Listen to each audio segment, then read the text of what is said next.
Os invito a abrir vuestra Biblia en Primera de Timoteo, capítulo 3.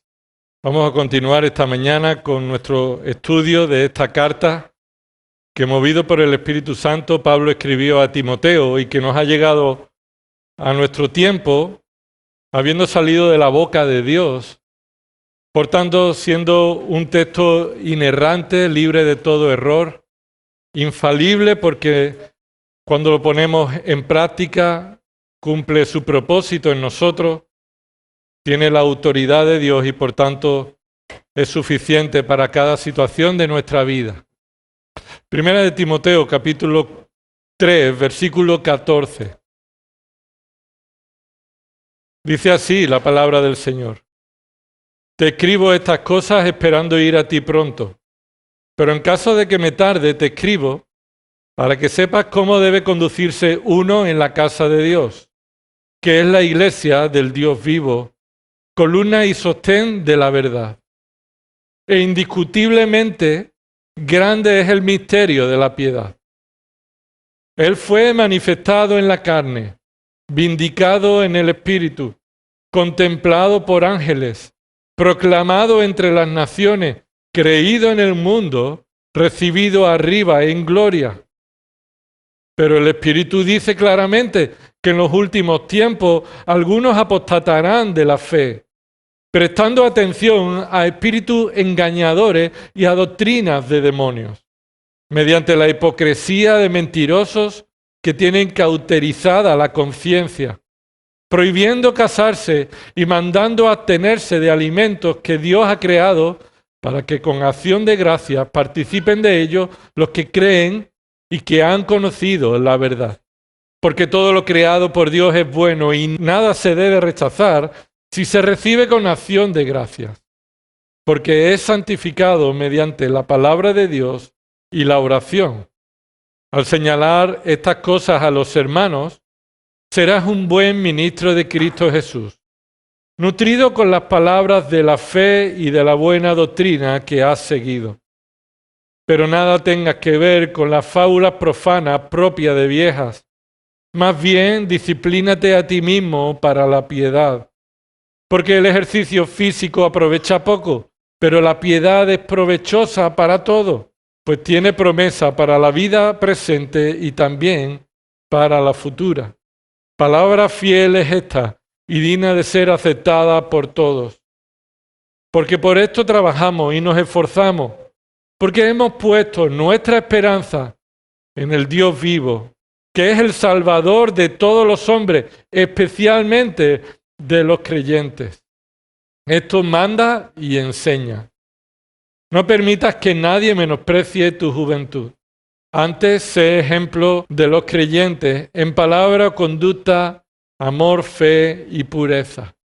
Entre tanto que llego, ocúpate en la lectura de las Escrituras, la exhortación y la enseñanza.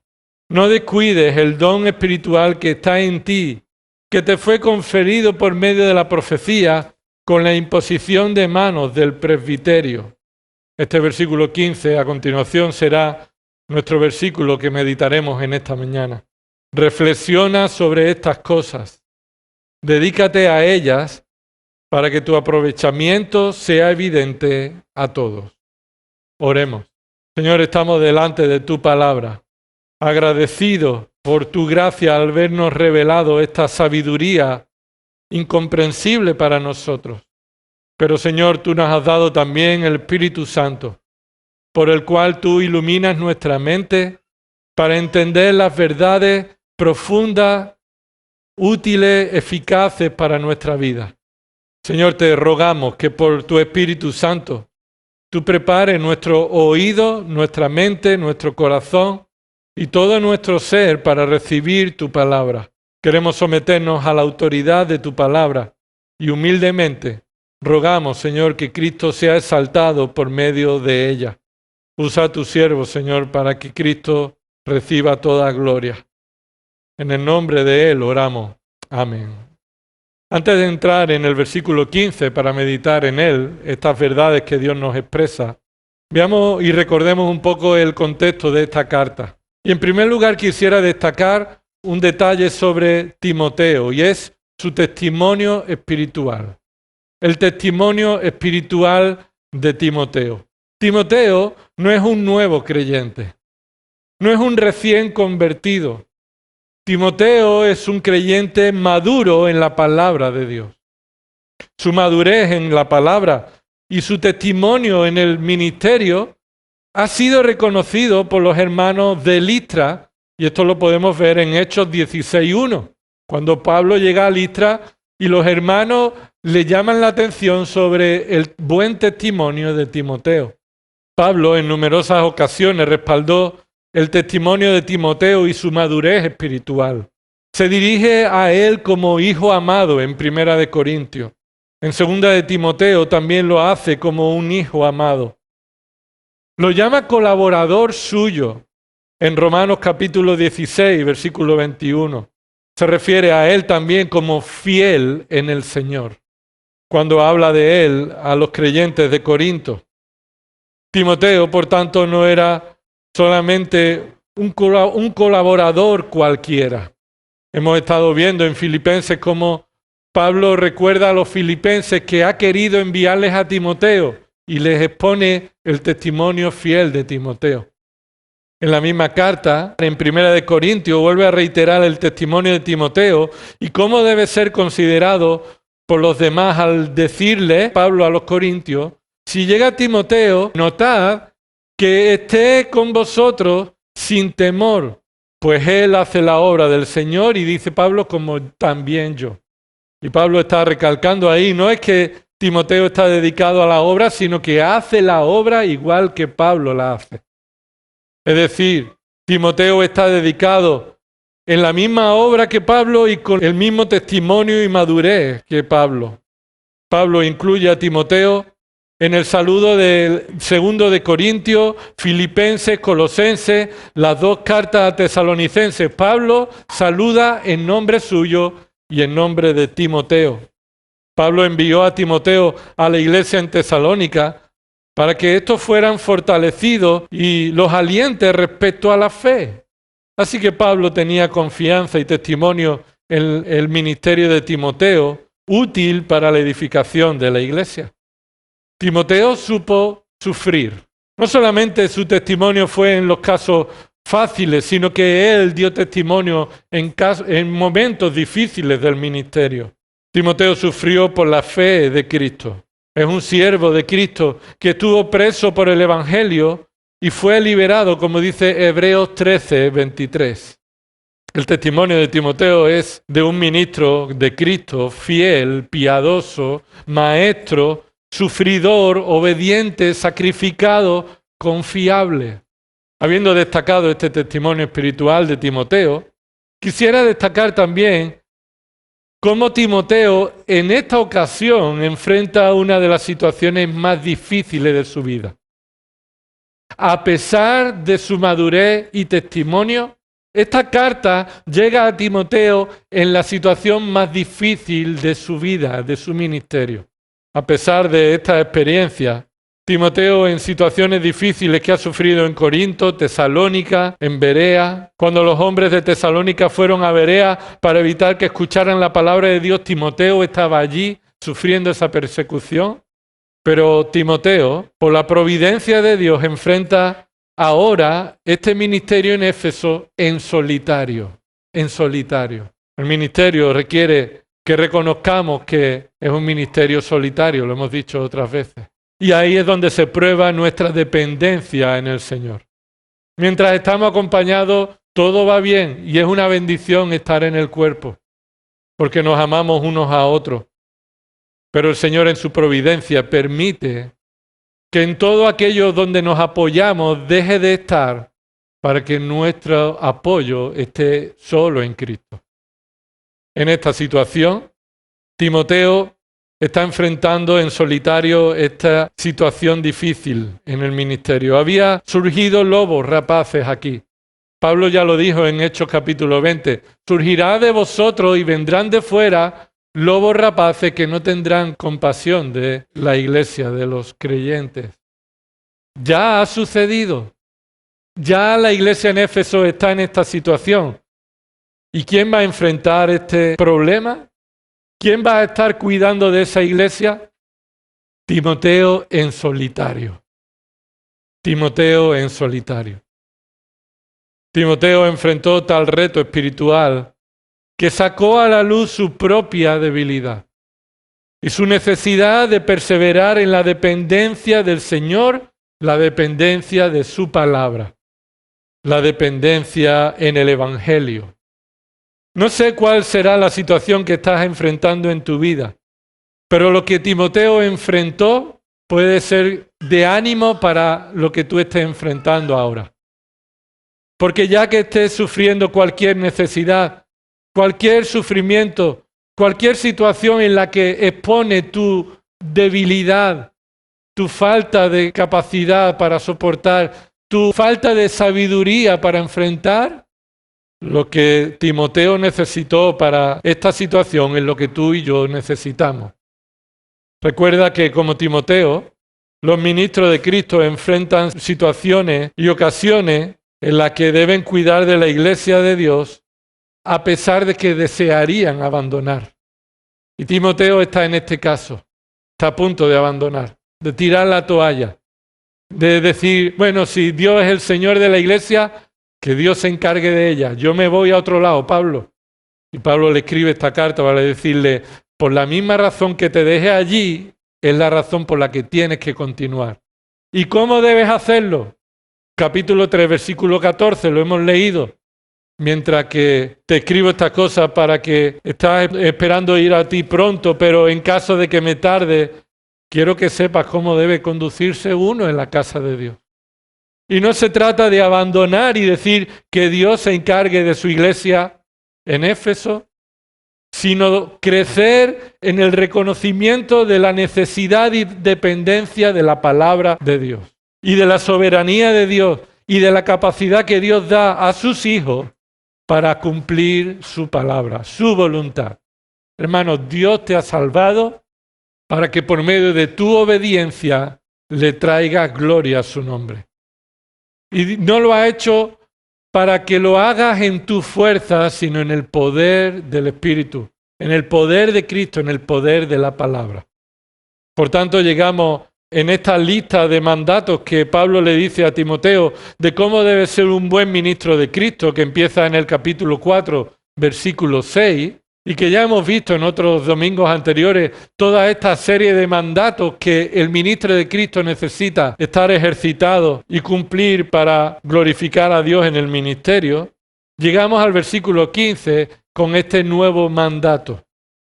Y en el versículo 15, el Espíritu de Dios nos enseña tres verdades importantes para poner atención en nuestra vida piadosa. Aquí vamos a encontrar tres verdades importantes para poner atención en nuestra vida piadosa personal. ¿Quieres vivir piadosamente? Aquí hay tres verdades en las que tienes que poner atención para cumplir esta vida piadosa. Vayamos adelante. En primer lugar, planifica tu obediencia piadosa. Planifica tu obediencia piadosa. Puede ser que te chirríe un poco esto. ¿Cómo que planifica tu obediencia? ¿La obediencia se planifica? Vamos a ver lo que dice este versículo. Observa el versículo 15, la primera parte. Reflexiona sobre estas cosas. Y observa que ese verbo reflexiona es la forma positiva de un verbo que está en el versículo 14. Es decir, este mandato contrasta con la parte negativa del mismo mandato. Reflexiona es el verbo que en griego se llama meletao, que significa poner atención en cumplir. Poner atención en cumplir. Pero lo contrario a este verbo ha aparecido en el versículo 14. Versículo 14 dice la palabra del Señor, no descuides el don espiritual. Esa palabra no descuide en el griego es ameleteo. Es el mismo verbo del versículo 15, reflexiona. Hemos dicho que es el verbo meleteo, pero en el versículo 14 se añade el prefijo a. Ese prefijo a, meleteo, es una cláusula o es un prefijo que lo convierte en un negativo. Así que si meleteo es pon atención en cumplir, a meleteo es lo que dice el versículo 14, no descuides.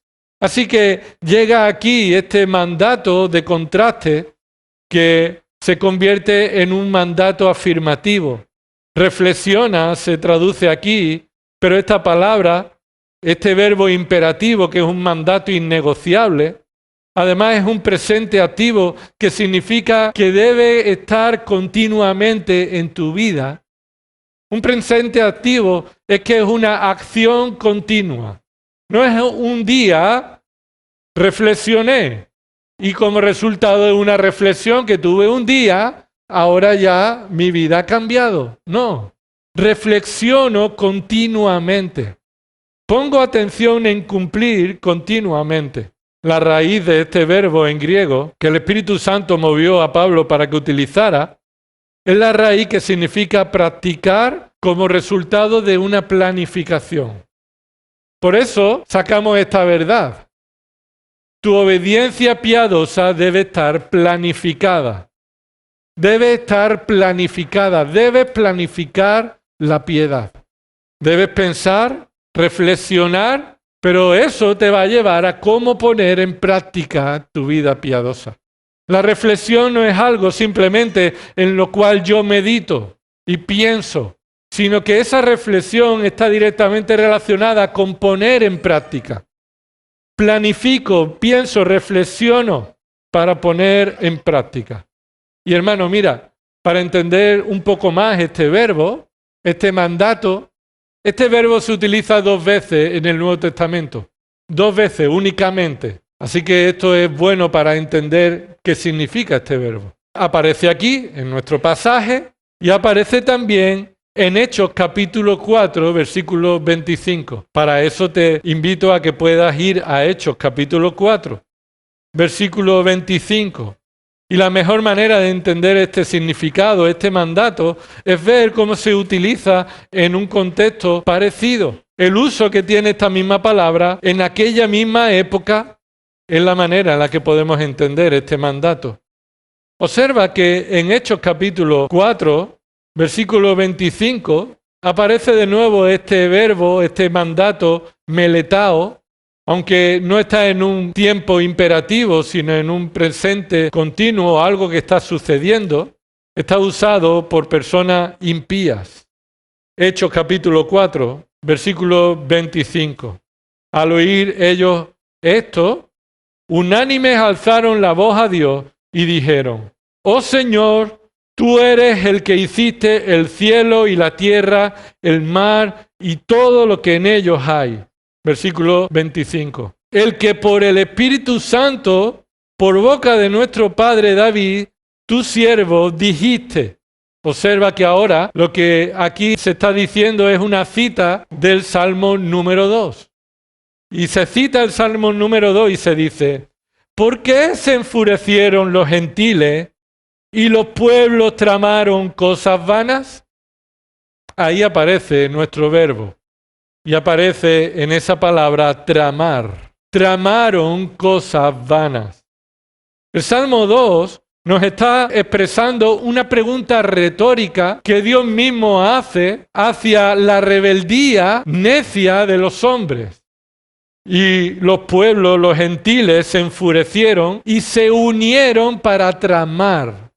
No se unieron para reflexionar solamente. Se unieron para hacer un plan contra Dios y contra su ungido. Ese es nuestro verbo y ese es el significado del mandato. Pablo le dice en un sentido bien usado, no como los pueblos que se unieron y tramaron, planificaron, diseñaron, pensaron un plan contra Dios. Pablo le está diciendo a Timoteo, reflexiona sobre estas cosas, es decir, planifica estas cosas. Reflexiona para poner en práctica. es la misma palabra que en hebreo, en Josué capítulo 1, versículo 8, cuando Josué enfrenta un reto tan importante como el de conquistar la tierra prometida, liderar al pueblo de Israel después de haber sustituido a Moisés, ante ese reto incomparable, Josué recibe estas palabras: nunca se apartará de tu boca este libro de la ley, sino que de día y de noche meditarás en él. ¿Con qué propósito? La meditación siempre va acompañada de lo que continúa diciendo este texto: para que guardes y hagas conforme a todo lo que en él está escrito. Porque entonces harás prosperar tu camino y todo te saldrá bien. Hermano, Josué 1:8 es el texto paralelo de 1 Timoteo 4:15. Lo que recibió Josué en el Antiguo Testamento es lo mismo que Timoteo está recibiendo en este reto, en su vida cristiana, en el ministerio, y también todo creyente en su vida cristiana, donde se reconoce incapaz de soportar o de saber cómo enfrentar las situaciones que Dios permite. Este es el mandato: medita en estas cosas. Planifica tu obediencia.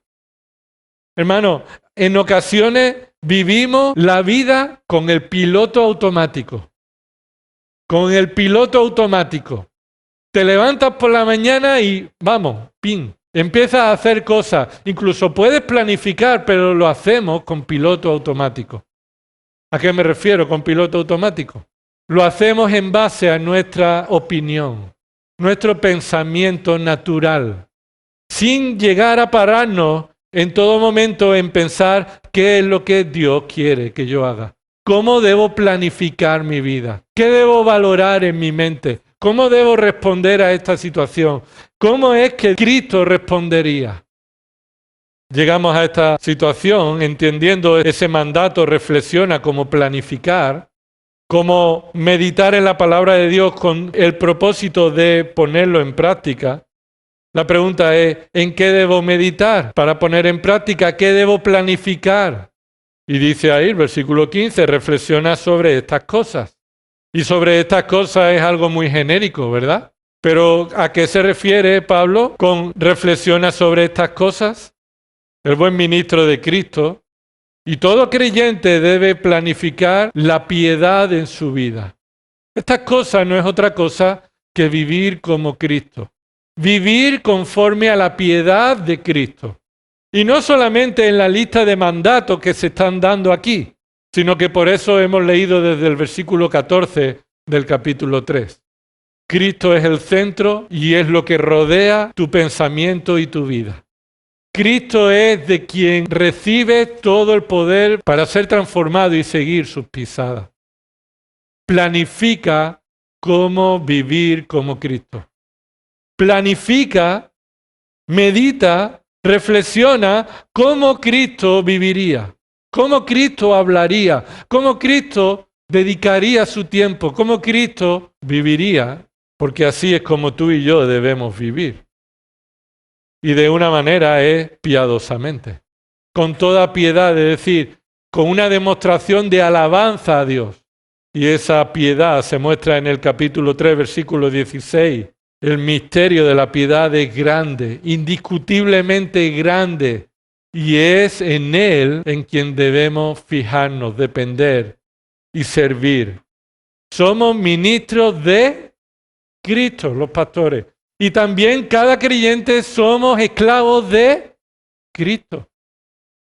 Así que planifica tu vida para agradar a tu Señor. Planifica tu vida para agradar a tu Señor.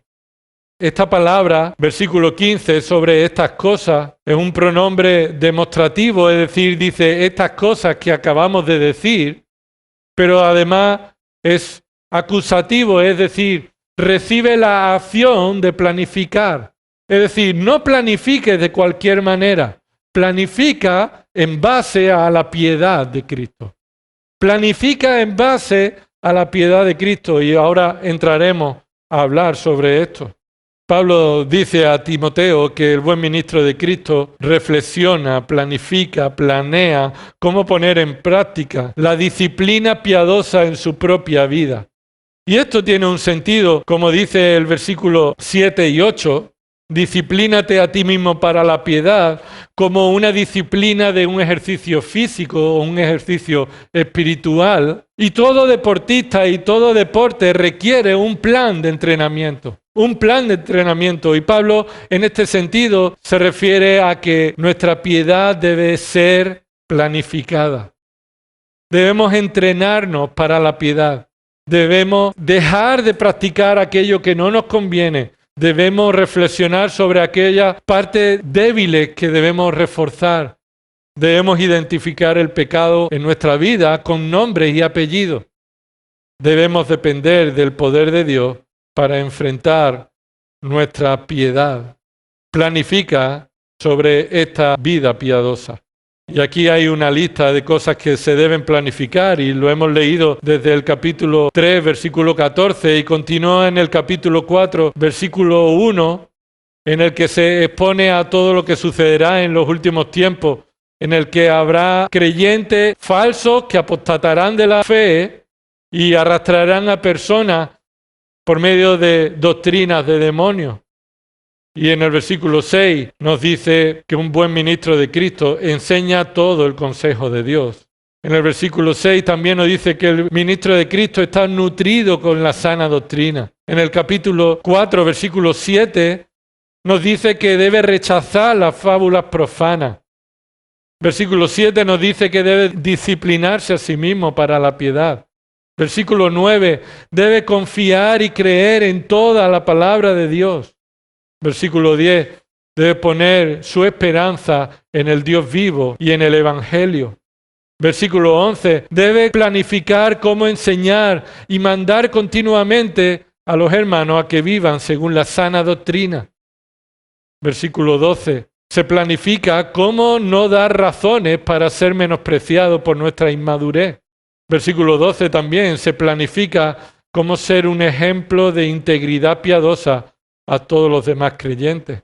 Versículo 13, se planifica cómo ocuparse prioritariamente en la predicación de la palabra de Dios. Versículo 14, se planifica cómo no descuidar el ministerio recibido por el don del Espíritu Santo. Así que el sentido de este mandato es reflexionar, planificar sobre la piedad en la vida. Hermano, hemos dicho que no podemos vivir la vida cristiana con el piloto automático.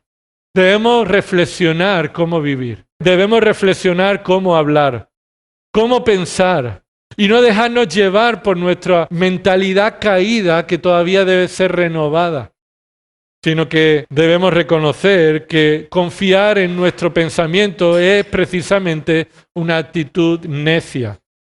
Proverbios capítulo 28, versículo 26. Dice la palabra de Dios, el que confía en su propio corazón es un necio. Proverbios 28, 26, el que confía en su propio corazón es un necio. Es decir, el que pone el piloto automático y confía en lo que su corazón le pida y le da todo a lo que su corazón le demanda es un necio, hermano. Pero el que anda con sabiduría será librado. Será librado de las consecuencias de la necedad. ¿Qué es andar en sabiduría? Andar en sabiduría es conocer la palabra de Dios, creer la palabra de Dios y obedecer la palabra de Dios. Esto es sabiduría. Ninguna de estas tres se puede quitar. La sabiduría es conocer la palabra de Dios, creer que es la palabra de Dios, es la verdad y obedecer la palabra de Dios. Esta es la sabiduría a la cual somos llamados. Proverbios 3, del 5 al 7, dice así la palabra del Señor. Confía en el Señor con una parte de tu corazón. ¿No? No, dice, confía en el Señor con todo tu corazón. Y no te apoyes en tu propio entendimiento. Esto no se trata de confiar en el Señor en una parte y en nuestros pensamientos en otro. Somos llamados a confiar en el Señor con todo nuestro corazón y no apoyarnos en nuestro propio entendimiento. Reconócele en todos tus caminos y Él enderezará tus sendas. Eso no significa que quitará el sufrimiento de tu senda, sino que te llevará por la senda correcta, la buena senda, que no está libre de sufrimiento. Pero que cuando llega una encrucijada, en lugar de poner piloto automático y tirar por donde más tu corazón te convenga, confía en el Señor. Apóyate en Él y Él enderezará tu senda para tomar el camino adecuado. No seas sabio en tus propios ojos. Teme al Señor y apártate del mal. El Salmo 143, versículo 5 nos recuerda esta misma verdad. Me acuerdo de los días antiguos. En todas tus obras medito, reflexiono en la obra de tus manos. Esta es una expresión de adoración. Meditar en el Señor, meditar en su palabra, ya es un acto de adoración, pero después esto es para que Él nos dirija en la vida, en las buenas decisiones. Así que no confíe en tu corazón. Ahora, quisiera aclarar un detalle sobre este término o sobre esta verdad para que no caigamos en error. Y en primer lugar, debo llamar la atención sobre el engaño de las estrategias y los planes humanos. El engaño de las estrategias y los planes humanos. A lo largo de la historia, la iglesia, los creyentes, en especial los pastores, los ancianos, los obispos, es decir, los tres nombres para la misma persona y las mismas funciones en la iglesia, hemos sido seducidos por el engaño de las estrategias, por el engaño de los planes humanos. Hemos tomado lo que funciona en el mundo y lo hemos trasladado a la iglesia. Y a la hora de planificar, entonces ponemos la mirada en muchas ocasiones en los equipos deportivos, en los equipos de fútbol. En las empresas, cómo se organizan. Si es cuestión de planificarse, veamos cómo lo hacen los profesionales del mundo. Esto ha sido un error y está siendo continuamente un error que la iglesia está cayendo. Hemos tomado lo que funciona en las empresas, en los gobiernos de los países, lo hemos aplicado, lo hemos introducido en la vida de la iglesia. Esto se ha conocido como pragmatismo, que no es otra cosa que el engaño de decirnos que lo bueno es aquello que produce los resultados esperados. Es decir, cualquier medio se justifica si da un buen resultado que esperamos. Esto ha afectado, por ejemplo, el evangelismo de la iglesia. La iglesia ha tomado los proyectos, los planes, las estrategias del mundo y el medio se justifica por atraer a personas, ya sea por actividades sociales, culturales, deportivas y de todo tipo. Así que la manera de evangelizar se ha vuelto como lo que el mundo hace cuando quiere vender una vajilla o cuando quiere vender una enciclopedia, en lugar de confiar en el poder del evangelio y predicarlo en todo tiempo, a toda persona confiando en el poder del Espíritu Santo para salvar a los que Él ha escogido. Y no se trata de que nosotros hagamos su parte. El pragmatismo ha afectado también a la enseñanza de los hijos, la educación de los hijos. Cómo un creyente debe educar a su hijo se ve influenciado por el pragmatismo de toda la filosofía que el mundo te ofrece.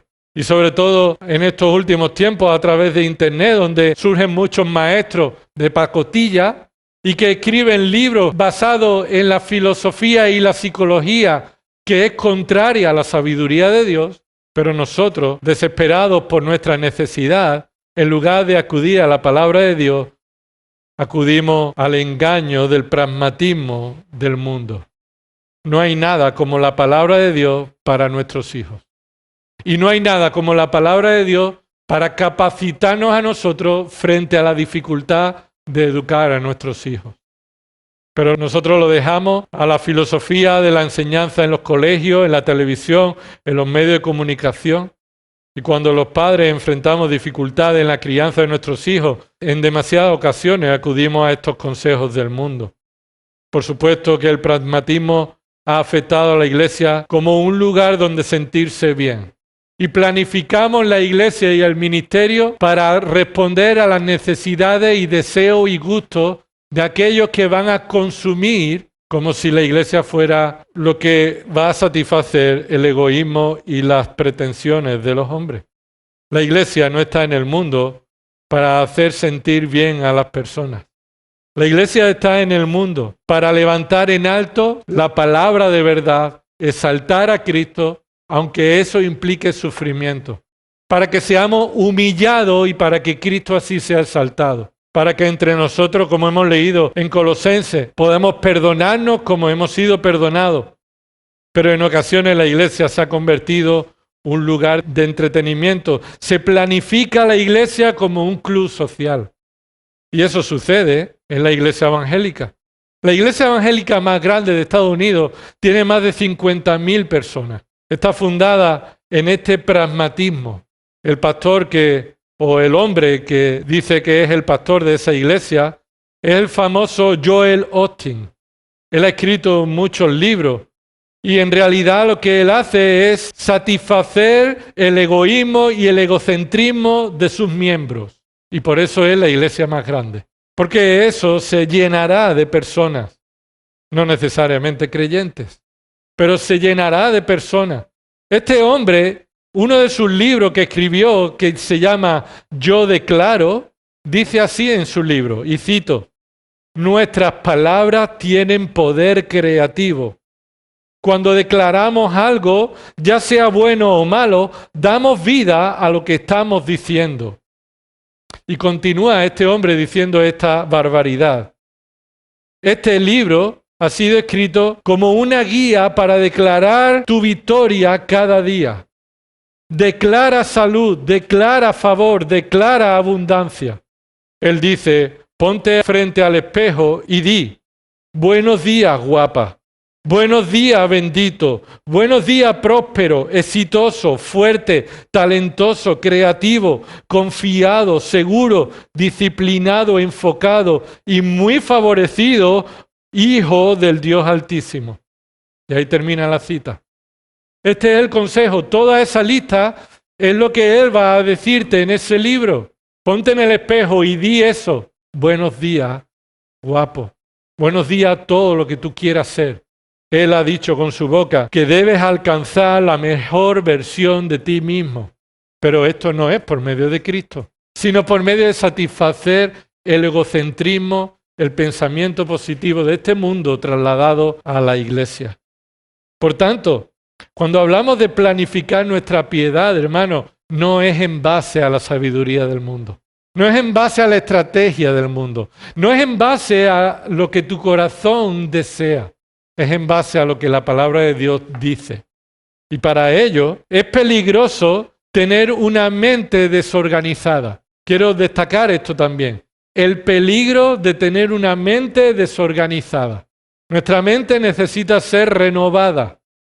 Hemos sido redimidos por la sangre de Cristo y nuestra mente necesita ser renovada. Romanos 12, 1 y 2 dice eso. Que renovéis vuestra mente para poner en práctica las obras que Dios ha preparado, para que conozcamos cuál es la buena voluntad de Dios, agradable y perfecta.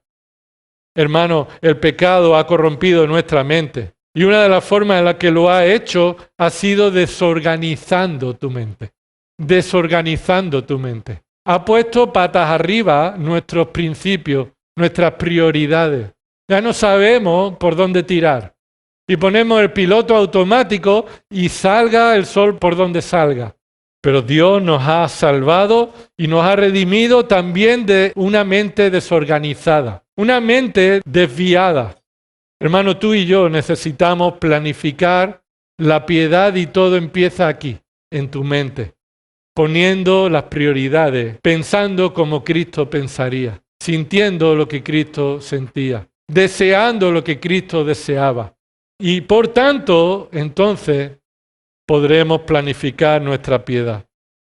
Proverbios 3, versículo 13, dice, bienaventurado el hombre que haya sabiduría y el hombre que adquiere entendimiento, porque su ganancia, es decir, la ganancia de la sabiduría y del entendimiento, y vuelvo a recordar que la sabiduría es conocer la palabra de Dios, creer la palabra de Dios y obedecer la palabra de Dios.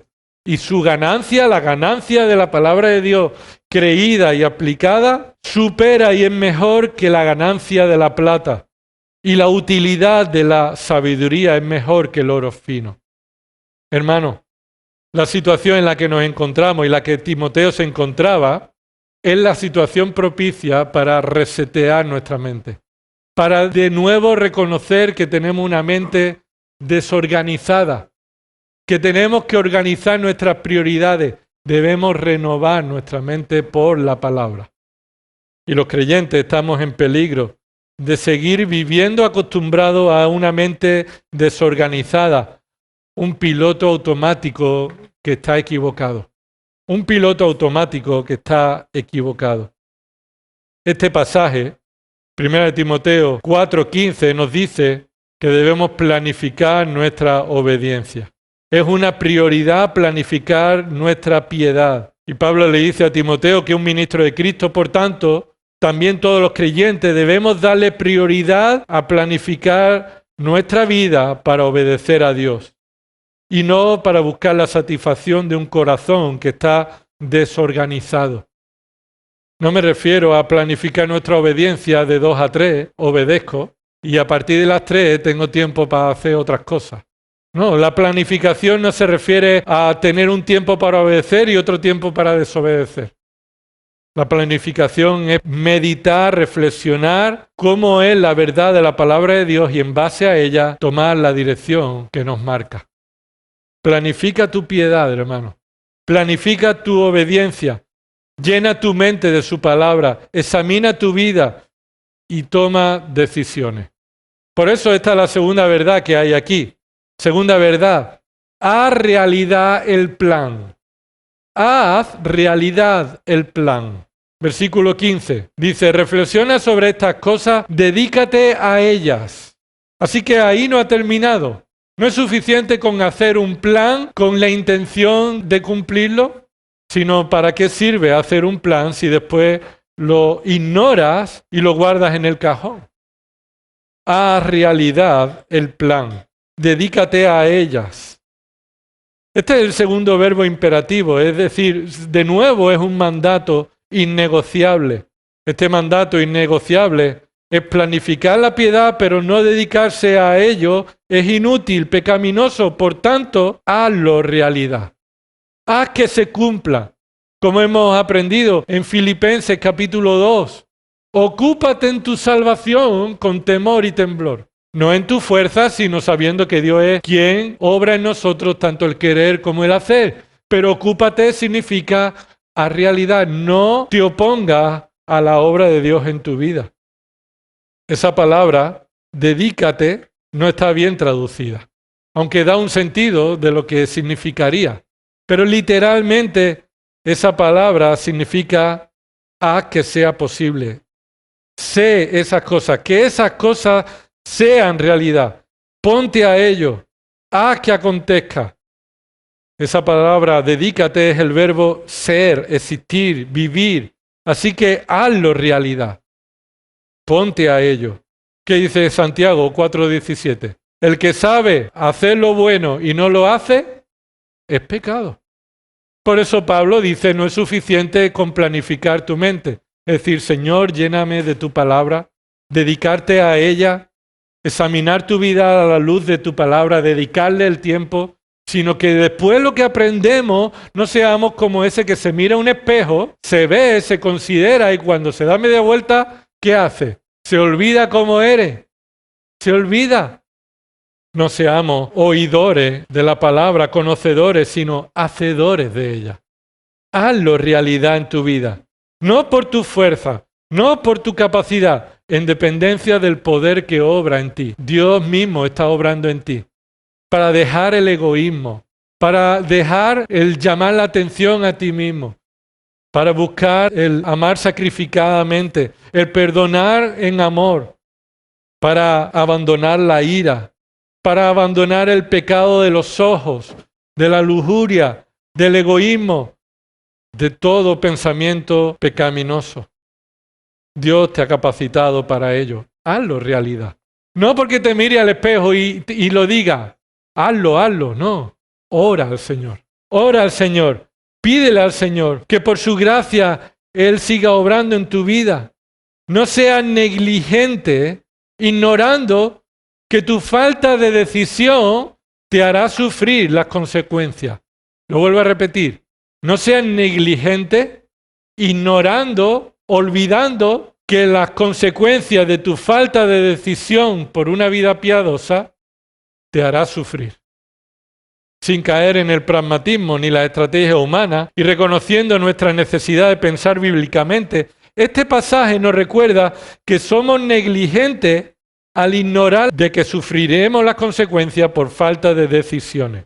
Hermanos, tomamos el piloto automático y nos falta la decisión de apagarlo.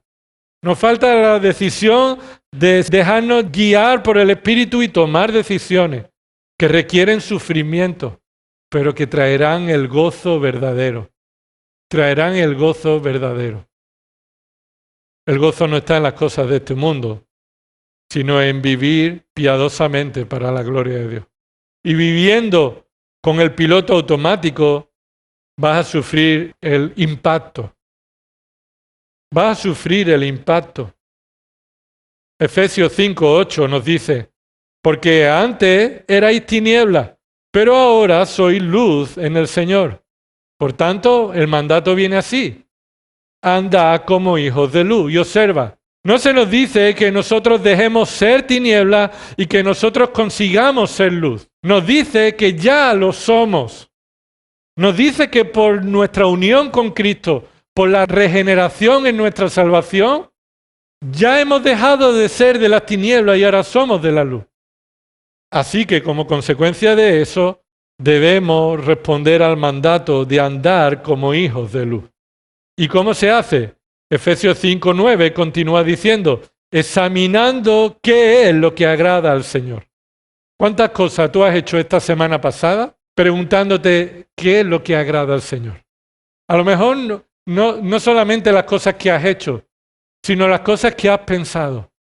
¿Cuántas de las cosas que has pensado te has parado a decir, lo que estoy pensando es como le agrada al Señor? Hemos dejado el discernimiento a un lado. Lo hemos guardado, hemos ignorado que sufriremos las consecuencias por nuestra falta de discernimiento espiritual. Examinarlo todo cuidadosamente, retener lo bueno, le dijo Pablo a los tesalonicenses en Primera de Tesalonicenses 5:21. Examinarlo todo cuidadosamente, retener lo bueno, y continúa diciendo, hermano, versículo 22, absteneos de toda forma de mal. Hermano, estoy convencido de que tú quieres abstenerte del mal. ¿Qué creyente no está preocupado y desea, porque Dios ha cambiado ese corazón que antes disfrutaba con el mal y ahora Dios lo ha transformado en un deseo por hacer el bien y odiar el mal? ¿Quién de nosotros no está deseoso de abstenerse de toda forma de mal? Espero que todos estemos en este sentir delante del Señor. Pero el mandato bíblico está relacionado de manera inseparable con examinarlo todo a la luz de la palabra. El discernimiento es imprescindible para la piedad. Planifica tu piedad con un discernimiento bíblico y hazlo realidad. El mal tiene muchas formas diferentes. El mal no siempre aparece con malas caras, con cosas feas. El mal está en nuestro corazón todavía presente. Y aunque no gobierna, sigue estando presente, aunque no es el presidente. Y está ahí. Y de muchas maneras el mal va a seducirnos. Necesitamos el discernimiento de la palabra. Es un error estar mal ocupado. Queridos hermanos, en muchas ocasiones escuchamos esto en la vida cristiana. Es que estoy muy ocupado. Es que estoy muy ocupado. Hermanos, delante del Señor debemos reconocer que esto es una excusa pecaminosa. Empezando por mi vida. No hay razón por la que yo pueda decir que mi falta de piedad proviene de que estoy muy ocupado, cuando precisamente ese es el origen de mi falta de piedad.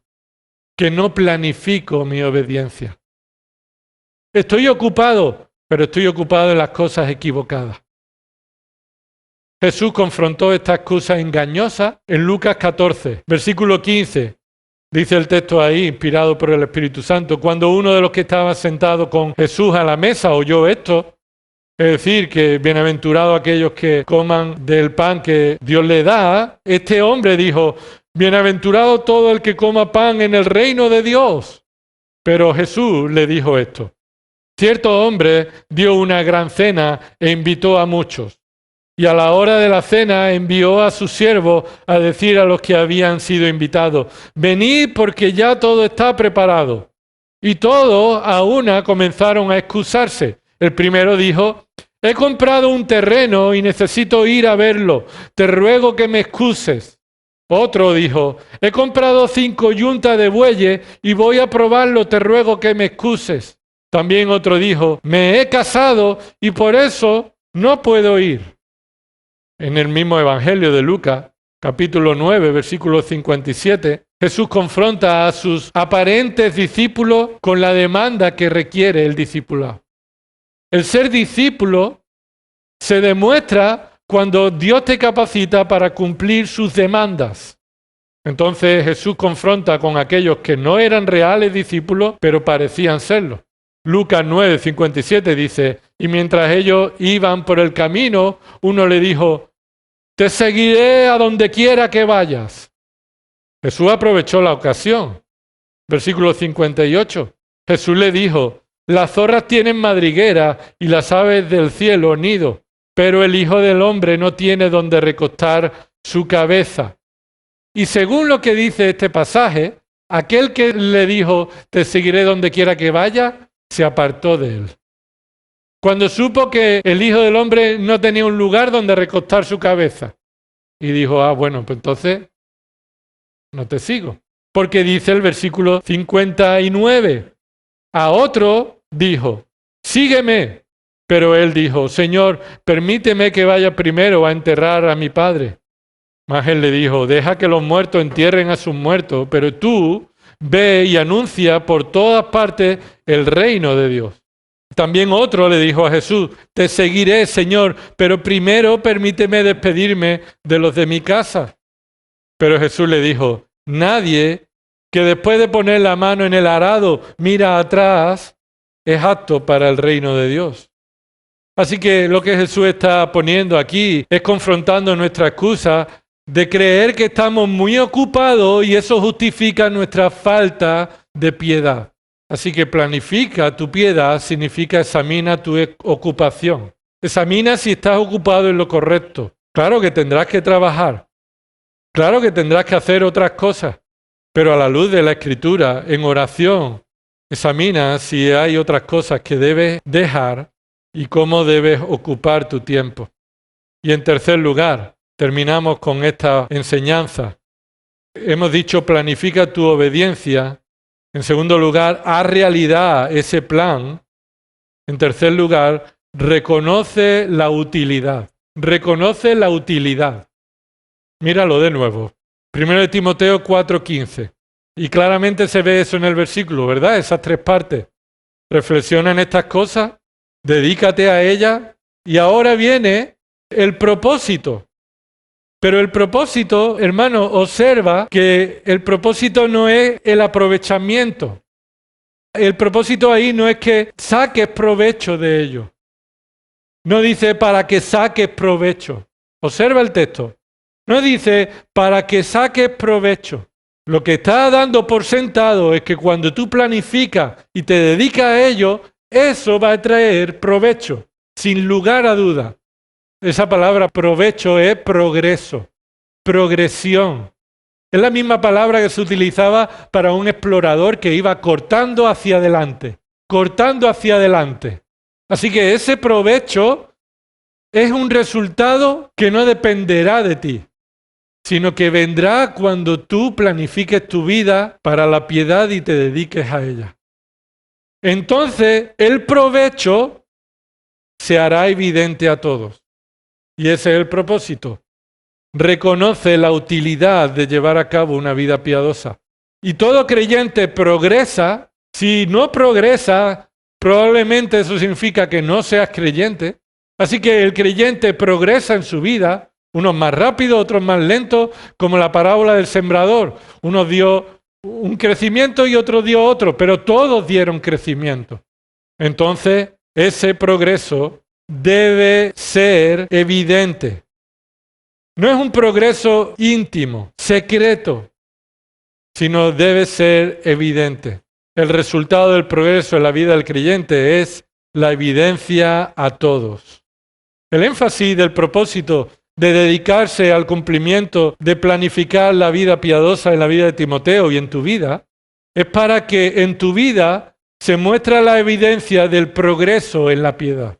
Ahora, la evidencia de la salvación es un tema crucial en toda la Biblia y en muchas ocasiones se ha confundido las evidencias de la salvación como la causa de la salvación. La evidencia de la salvación es el resultado de la salvación, pero la evidencia de la salvación en muchas ocasiones se ha convertido como si fuera la causa de tu salvación.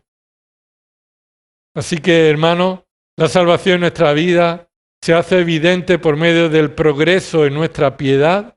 Y hemos leído en Colosenses capítulo 3, y si hemos muerto con Cristo, ¿eso cómo se traduce? Poner la mirada en las cosas de arriba. En el capítulo 2 dice de Colosenses, si habéis muerto con Cristo a los principios elementales del mundo, ¿por qué? Como si aún vivierais en el mundo, es decir, perteneciendo al mundo, os sometéis a legalismo. Hermano, la evidencia no es legalismo. La evidencia no puede confundirse con legalismo. No es un motivo de aspiración para resaltar tus méritos. Ni es el modo en el que uno va a vivir piadosamente.